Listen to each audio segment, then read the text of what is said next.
Hello, sir. Today I will talk something about our group learning. Throughout this leadership course, we studied a wide range of leadership styles and theories that are applicable to different organization contexts.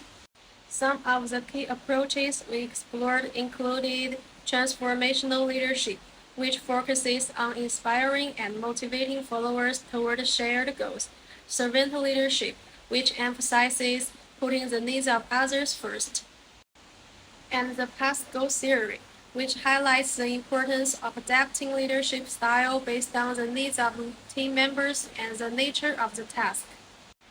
Among these, one style that particularly stood out to me was directive leadership.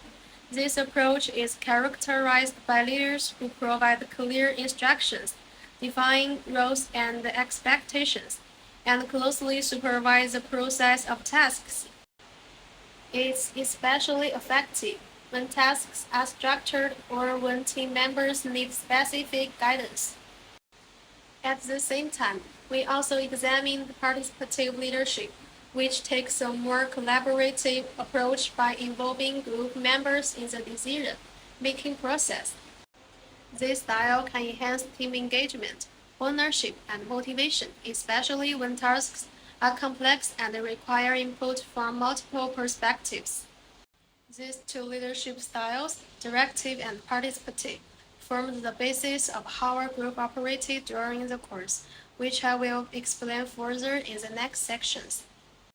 During the course, I took the role of a group member in both our first and second debate sections. I was responsible for developing some of the arguments and preparing relevant questions for the opposing side.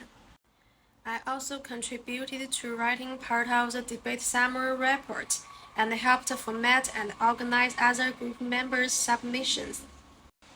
For the poster presentation, I was in charge of the poster design, making sure the layout was clear and visually appealing.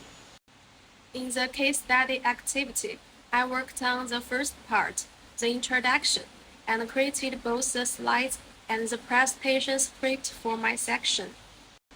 Lastly, during the role-playing activity, I helped write the initial script based on the selected leadership theory, which shaped the direction of our performance. These tasks were mostly assigned by our group leader, and I followed the instructions carefully and made sure to complete my work on time. Being a supportive and reliable group member was something I valued throughout the course. In our group, the leadership style experienced was mainly directive with some elements of participative leadership. Our group leader usually decided the tasks that needed to be completed and the number of people required for each task. After that, we selected who would do what, either by volunteering or using a spinning wheel. This approach reflects directive leadership, where the leader gives clear instructions and sets structure, but also shows participative aspects, as group members were allowed to choose their tasks. This combination helped balance efficiency with a sense of involvement and fairness among team members. The directive leadership style used in our group had both strengths and limitations. On the positive side, it helped improve efficiency. Since tasks were assigned quickly and clearly by the leader, we were often able to get started without much delay or confusion. However, this style also had its challenges, particularly when it came to communication and fair task allocation. For example, during the poster presentation project, the group leader directly assigned the poster making task to me and another male teammate. But unfortunately, he had no experience in poster design and even suggested hiring someone to complete the task. This incident highlighted how a lack of communication can lead to mismatches between the task and the person assigned to it. Another issue arose in our role-playing activity. The leader divided the group so that two members worked on the written report, while only two others were responsible for both acting in the video and editing it. Clearly, the workload for the latter group was much heavier, which created a sense of imbalance.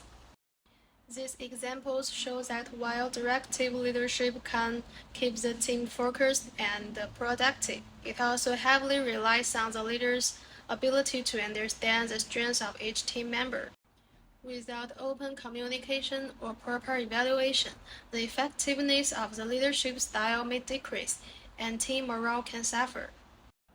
Through this course and our group activities, I've gained a deeper understanding of leadership, not just from a theoretical perspective, but through real experience. As a group member, I learned that good leadership is not only about making decisions and giving directions, but also about knowing the team, listening to others, and making fair, thoughtful arrangements. Seeing how different situations unfolded in our group taught me the importance of communication, flexibility, and empathy in leadership. I realized that even a leadership style like directive leadership, which seems straightforward, can become ineffective without proper coordination and understanding. Personally, this experience helped me develop a stronger sense of responsibility, time management, and teamwork. It also made me reflect on the kind of leader I would like to become in the future, someone who is not only clear and efficient, but also supportive and open to feedback. Overall, this course has made me more aware of the dynamics within a team and has encouraged me to continue improving both as a team player and a potential leader.